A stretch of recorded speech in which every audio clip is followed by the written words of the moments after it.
দুর্গাপুরের রাতুরিয়া অঙ্গদপুর শিল্প তালুকে রাজ্য সরকারের অধীনস্থ দুর্গাপুর কেমিক্যাল লিমিটেড কারখানা 2019 সালের 26শে ডিসেম্বর দূষণ নিয়ন্ত্রণ পর্ষদের অনুমতি না মেলায় উৎপাদন বন্ধ করে দেয়। এরপর থেকেই কারখানার উৎপাদন না হলেও স্থায়ী 110 জন ও অস্থায়ী 211 জন শ্রমিক সমবেতন পেয়ে আসছেন। অস্থায়ী শ্রমিকদের চলতি মাসের ডিসেম্বরের 31 তারিখে গেট পাসের অনুমতি থাকলেও অন্যান্য মাসের 20 তারিখ পেরিয়ে গেলেও নতুন করে গেট পাসের প্রক্রিয়া শুরু হয়, তা এই মাসে হয়নি। আর এখানেই আশঙ্কায় মেঘ দেখছে 211 জন অস্থায়ী শ্রমিক। শনিবার গেটের সামনে জমায়েত করে অস্থায়ী শ্রমিকেরা। শনিবার কারখানার ম্যানেজিং ডিরেক্টর এলে তার কাছে এই সমস্ত দাবি শ্রমিকেরা জানান।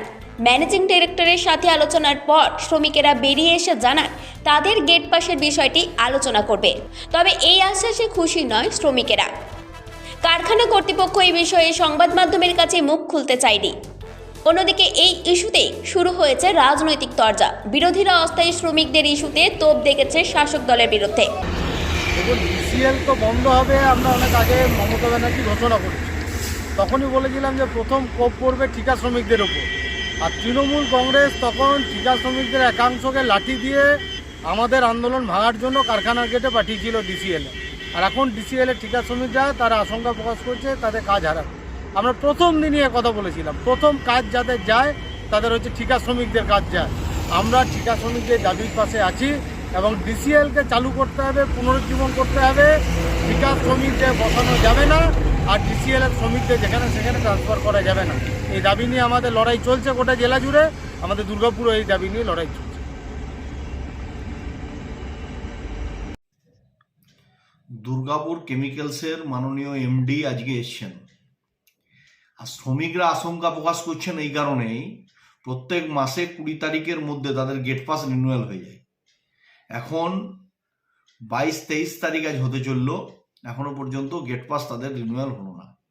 এই কন্ট্রাকচুয়াল যারা কাজ করছেন তাদেরকে যে কোনো প্রক্রিয়ায় কাজ থেকে বন্ধ করা, পার্মানেন্টদের সরকারের অন্য দপ্তরে বদলি করা, স্কুল বন্ধ করে দেওয়া, সর্বোপরি ক্রমশ দুর্গাপুর কেমিক্যালসকে বন্ধ করার চক্রান্ত, এই চক্রান্তের বিরুদ্ধে আমাদের লড়াই।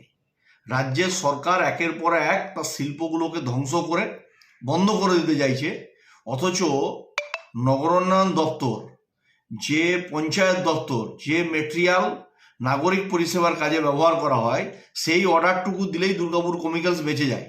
রাজ্যের সরকারের কোনো সঠিক পদক্ষেপ সেই বিষয়ে নেই। এই ঘটনার আমরা তীব্র প্রতিবাদ জানাচ্ছি এবং দুর্গাপুর কেমিক্যালসকে সামনে রেখে আগামী দিন ভারতীয় জনতা পার্টির কার্যকর্তারা এবং বিএমএস এর যৌথ উদ্যোগে বৃহত্তর আন্দোলন গড়ে তোলা হবে যে দুর্গাপুর কেমিক্যালসকে বন্ধ করার চক্রান্ত করা হয়।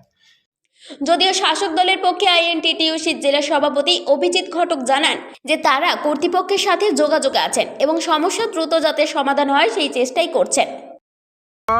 শ্রমিকদের সঙ্গে আছি, তাদের পাশে আছি এবং আমরা কর্তৃপক্ষের সাথে রীতিমতো যোগাযোগে আছি, যাতে যেভাবে স্থায়ী শ্রমিকদের ব্যবস্থা একটা করা গেছে সেভাবে যাতে অস্থায়ী শ্রমিকদেরও কোনো ব্যবস্থা করা যায়, সেই জন্য আমরা কর্তৃপক্ষও জানিয়েছি, আমরা লেবার কমিশনারকেও জানিয়েছি যে এই বিষয়ে তারা যেন হস্তক্ষেপ করে।